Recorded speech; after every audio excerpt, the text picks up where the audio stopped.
Eu penso que o Brasil tem as suas características que estão sendo pouco aproveitadas, como a criatividade. Então a gente já vê que o povo brasileiro é um povo emotivo e criativo. E essas duas potências casam com a potência que o bambu oferece na sua generosidade, na sua servidão como material para construção, para movelaria e para essa infinidade de produtos, né, que podem ser realizados com essa planta. Mas como isso pode se dar?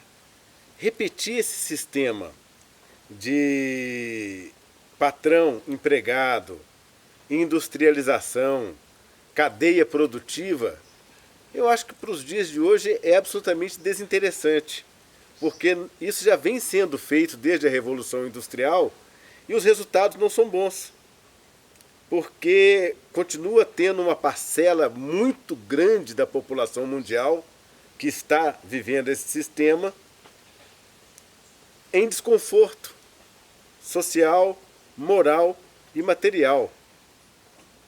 Há ainda no mundo muita miséria, há ainda no mundo muita gente passando fome. Então significa que esse sistemão de produzir dessa forma, ele falhou. Então eu penso que deve existir um novo modelo e que o bambu pode ser a matéria-prima que inaugura esse novo modelo. Aí você vai me perguntar, que modelo seria esse? E eu vou te responder, eu não sei. Eu não tenho uma bola de cristal, eu não sou um gênio para poder desenhar, e mesmo que fosse, eu não teria coragem de obrigar, impor um novo modelo. Eu acho que a metodologia que seria suficiente agora para o bambu poder estar dentro da sociedade brasileira é uma metodologia de criação. Então, a arquitetura, não só brasileira, né, mas a arquitetura do mundo todo, ela também está doente. O componente que adoece a arquitetura mundial e a arquitetura brasileira é a exploração predatória de materiais equivocados, como concreto, como ferro. Então o bambu soluciona isso. Mas se as pessoas fizerem monocultura com bambu, plantação de larga escala, tudo no mesmo lugar, e tiver um patrão com vários empregados assalariados, nós estamos mudando apenas a matéria-prima e repetindo os mesmos padrões que vieram com a colonização, com a escravidão e que geram essa mortandade da potência humana de amar a si e ao seu próximo. Então, como que nós vamos resolver isso? Eu acho que com metodologias para que as comunidades, elas próprias, se deem o poder de criar conforme a sua necessidade e se deem o poder de criar conforme o seu desejo. Então, por exemplo, eu posso achar muito necessário numa comunidade uma creche. Mas essa comunidade pode achar ainda mais necessário que a creche um cinema. Então, se há um respeito sobre isso e essa comunidade resolve, então, entender que o bambu é essa matéria-prima, esse recurso natural renovável, que tanto se diferencia do concreto e do ferro em ecologia, e se ela decidir, então, de uma maneira inovadora, construir esse cinema, aí nós estamos fazendo uma pequena revolução. Uma revolução não precisa de tiro de canhão, mas uma revolução precisa da emoção, da comoção e da libertação para que ela possa existir de fato e trazer a coerência para esse mundo que está vivendo perturbado.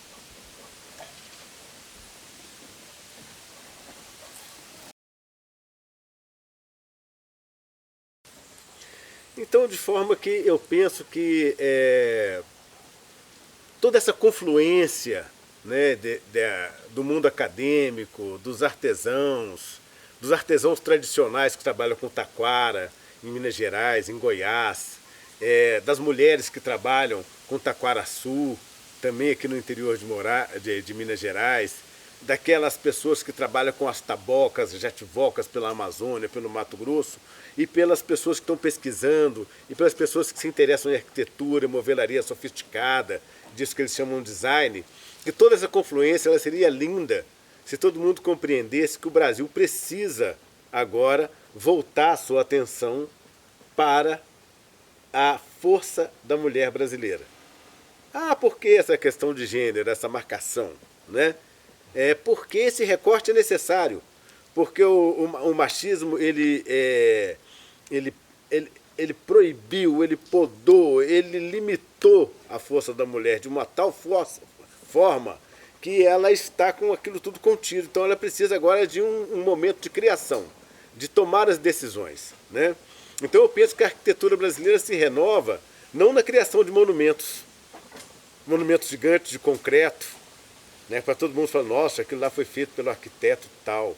Não é isso. A monumentalidade que a arquitetura brasileira precisa é social. É deixar com que as pessoas possam resolver as suas demandas de espaço, de conforto, de estética. Tudo isso pode mover um pouco a paisagem brasileira, principalmente nessa área periurbana, que é onde se mistura ali o fim das cidades e o fim dos territórios rurais, e ali essa confluência também de informações pode dar um novo desenho para que no Brasil se dê, a partir do bambu e de um movimento de respeito, sobretudo, às necessidades e aos desejos das comunidades, a partir da voz da mulher primeiro como prioridade. E é lógico, depois vem a dos jovens, né? A dos homens também, que também precisam de atenção, vem de todo mundo. Mas como prioridade a partir da voz da mulher, aí começa a surgir. Porque a questão técnica do bambu, que é a questão de tratamento, a escolha da matéria-prima, as resistências dos materiais, todas essas coisas são fáceis de resolver. Isso é uma questão didática. Isso é uma questão de... a técnica de bambuzeria está inserida dentro do currículo da escola, principalmente da escola pública, né? Isso é uma questão das universidades, por exemplo, entenderem, né, que é um centro de inteligência que não dá mais para ficar construindo com concreto armado. Então os centros acadêmicos ali, que trabalham ali com as disciplinas dos cursos de arquitetura, tem que inserir rapidamente bambu, já tinha que ter inserido já, para isso evoluir dentro da universidade, tecnicamente, cientificamente, para poder transmitir de uma maneira mais eficiente o potencial do material. E, por conseguinte, isso está na escola pública, onde as crianças vão entender o material desde cedo. E aí a comunidade, tendo, né, a afirmação da sua inteligência, a afirmação da sua criatividade e a disponibilidade do material, com a consciência de que não podemos e nem precisamos repetir padrões doentios, como a monocultura, como o patrão, o empregado e a acumulação de riqueza, mas a distribuição de riqueza, tudo vai mudar. Por exemplo, esses bambus que são alastrantes, né? Os bambus do gênero Filostax. Hoje em dia, quando o bambu começa a chegar na propriedade da pessoa, a pessoa fica apavorada, fala, nossa, eu tenho que tirar essa praga daqui. Mas o que ele tem que pensar é justamente o contrário. Ele fala, nossa, esse bambu já vem do meu vizinho alastrando para minha terra, isso é uma bênção. Então os bambus alastrantes são bênçãos que a nossa mãe divina, mãe universal, quando criou o universo, colocou para que o ser humano pudesse, então, ter fartura. Então o bambu ele vai crescendo, tomando terreno e respeitando as plantas que já estão ali e viram uma bênção no terreno. Isso tem que começar a ser entendido pelas crianças, né? As crianças têm que começar a entender o bambu alastrante como uma bênção maravilhosa. As crianças têm que começar a entender o oco do bambu como uma ligação entre o seu mundo interior, né, e o vazio universal, né? E nós temos que começar agora a dar um salto em relação ao entendimento. E o bambu é a planta que realmente vai dar essa oportunidade para que o planeta todo respire, né, esse novo momento de iluminação, mas principalmente o Brasil. Por isso é que nós falamos da bambuzeria brasileira. Hoje em dia nós temos, por exemplo, os arquitetos do Vietnã, né? Os artesãos da Indonésia, principalmente daquela região ali de Bali, né?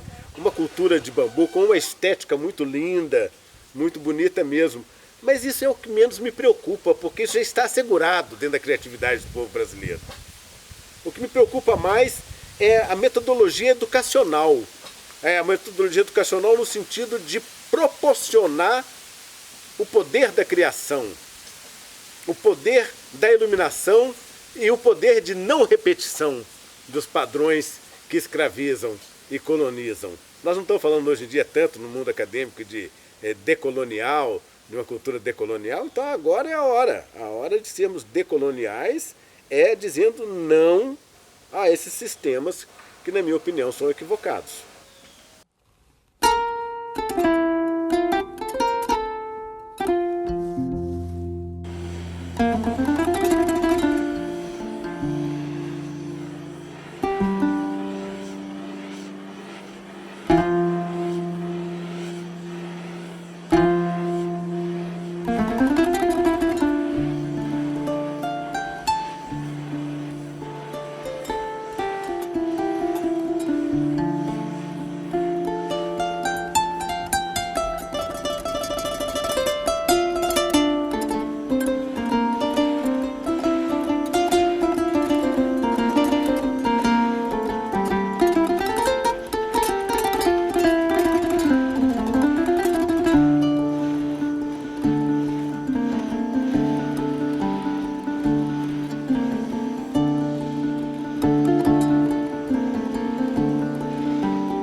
Então, Lúcio, quando você fala das mulheres e da emoção, que são elementos fundamentais para a bambuzeria brasileira, eu penso no afeto, na calma, na paciência.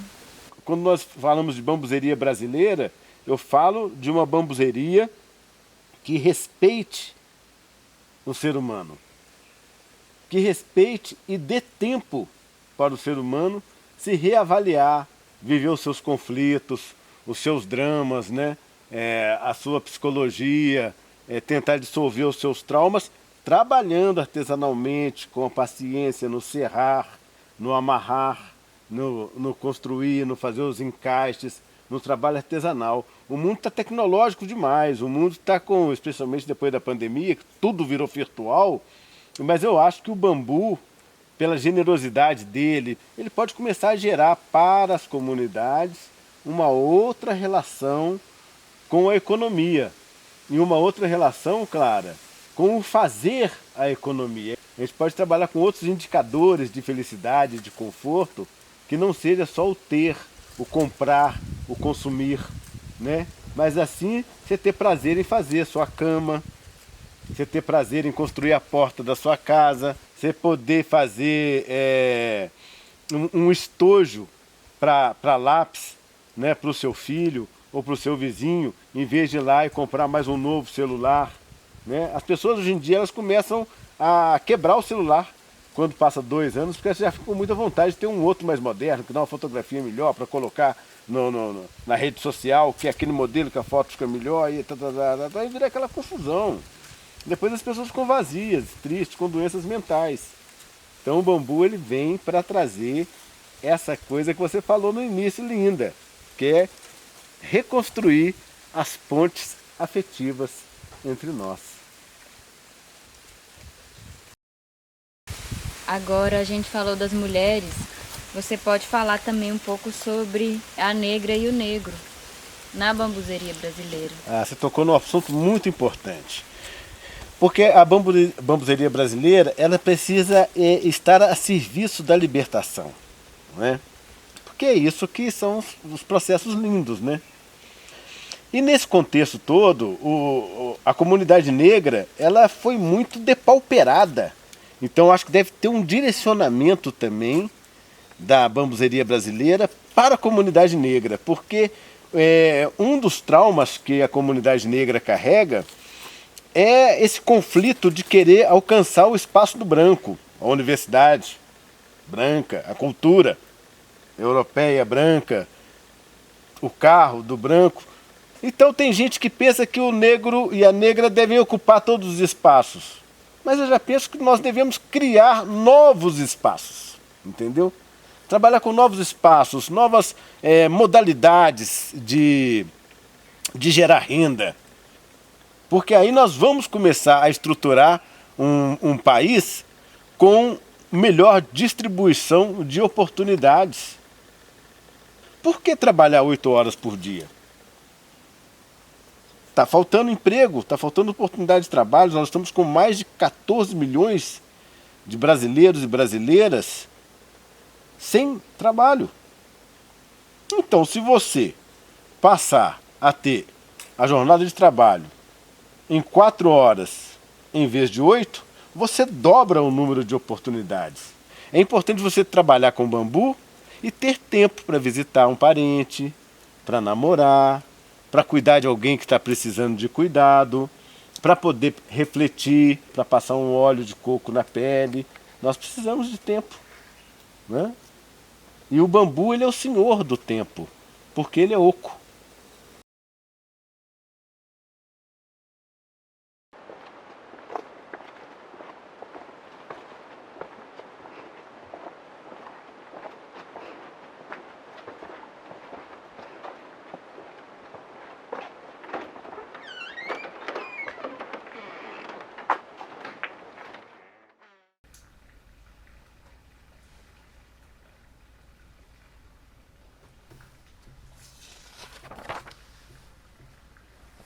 Então,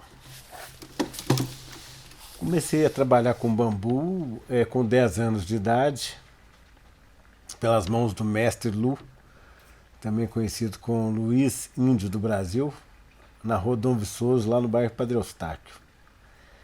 Esse mestre ele me ensinou o básico de movelaria, o básico de construção civil, e depois eu fui pesquisando, né?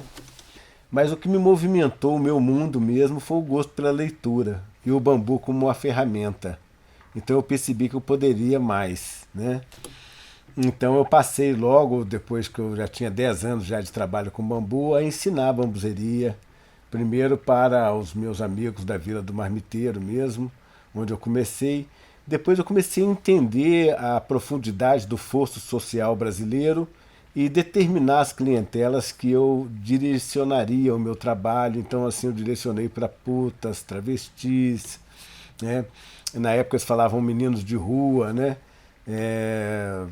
Pessoas que estavam desalojadas do sistema, onde não chegava a igreja, não chegava o governo e nem a solidariedade das pessoas, né? Então eu comecei a ter esse recorte já e trabalhar com isso. Depois eu entendi um pouco sobre associativismo, empreendedorismo, esses caminhos, né, de você construir os patamares de negócios para a geração de renda, e naveguei um tempo nisso daí. Hoje eu trabalho mais com incentivo ao mundo informal, sem CNPJ. Hoje eu percebo que eu posso incentivar as pessoas a trabalharem as suas inteligências, os seus conhecimentos, as suas determinações e as suas impressões do mundo fora desse padrão que há nas universidades, nas escolas, porque eu acho que isso tudo é de uma certa forma libertador, esse conhecimento, mas também ele é impeditivo, sabe? E eu acho que nós estamos num momento da humanidade que a humanidade precisa criar, né, novos parâmetros, novos indicadores, novas formas de viver. E assim eu fiz. E graças às forças divinas, graças a Deus e a deusa, né, lendo bastante, me integrando também com a poesia, com o teatro, com o cinema, com todas as artes, procurando enxergar também, né, as outras formas também que eu nunca tive acesso de ciência, né, de tecnologia, e